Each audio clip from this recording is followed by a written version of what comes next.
എന്റെ ഓരോ നീക്കവും അവര് സസൂക്ഷ്മം നിരീക്ഷിച്ചോണ്ടിരിക്കുക. എന്തെങ്കിലും സംശയം അവർക്ക് തോന്നിയാ ആ നിമിഷം എന്റെ നേരെ ചാടി വീഴും. അതിനു മുമ്പ് ആ സ്വർണത്തിനെ കുറിച്ചുള്ള വേറെ എന്തെങ്കിലും വിവരം അവർക്ക് കിട്ടിയാൽ മതിയായിരുന്നു. രഘുവേട്ടൻ ഒരു തെറ്റും ചെയ്യാതെ ചിലര് ഭീഷണിപ്പെടുത്താണെന്ന് പറഞ്ഞു പോലീസിലൊരു പരാതി കൊടുത്തൂടെ? അത് ഞാൻ പറയാൻ തുടങ്ങായിരുന്നു. നാളെ തന്നെ സ്വർണ്ണക്കടത്ത് കേസ് അന്വേഷിക്കുന്ന CIക്ക് നീ പോയി ഒരു പരാതി എഴുതി കൊടുക്കണം.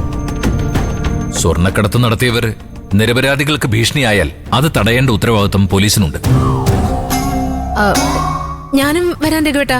അവര് വീട്ടിൽ കയറി വന്ന് ഗുണ്ടായിസം കാണിച്ചെന്ന് ഞാൻ പോലീസിനോട് പറയാം. നാളെ തന്നെ നീ അത് ചെയ്യണം രഘു.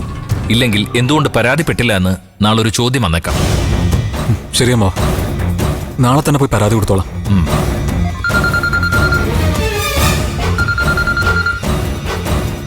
മഞ്ചാടിയാണല്ലോ.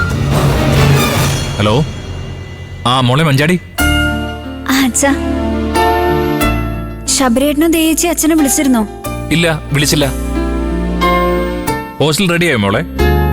അതെ അച്ഛാ, റെഡിയായി. നല്ല ഹോസ്റ്റലാ. എനിക്ക് നല്ല റൂം തന്നെ കിട്ടി. ആണോ? ശബരി ആ കാര്യം ഉത്തരവാദിത്തോടെ ചെയ്തല്ലോ. മുറിയിലെ മോള് ഒറ്റയ്ക്കാണോ അതോ? രണ്ടുപേരുടെ റൂമാ.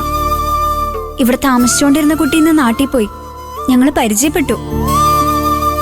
അവള് ചേച്ചിയുടെ കല്യാണത്തിന് പോയതാ. 2-3 ദിവസം കഴിയുമ്പോ തിരിച്ചു വരും. ആ ശരി. എന്തായാലും മോൾക്ക് സന്തോഷമായല്ലോ. അച്ഛൻ അത് മതി. ഇനി അങ്ങോട്ട് പഠിപ്പിൽ നന്നായിട്ട് ശ്രദ്ധിക്കണം മഞ്ചാടി. ശ്രദ്ധിച്ചോളാം അച്ഛാ. ആ കാര്യത്തിൽ ഞാൻ അച്ഛനെ നിരാശപ്പെടുത്തില്ല. ശരി, അത് മതി. പിന്നെ ആ ശബരേട്ടനെ വിളിച്ച അച്ഛനൊരു താങ്ക്സ് പറയണേ. അത്ര വലിയ സഹായം ശബരേട്ടൻ ചെയ്തെന്ന്. ശരി മോളെ, അച്ഛൻ ശബരിയെ വിളിച്ചോളാം.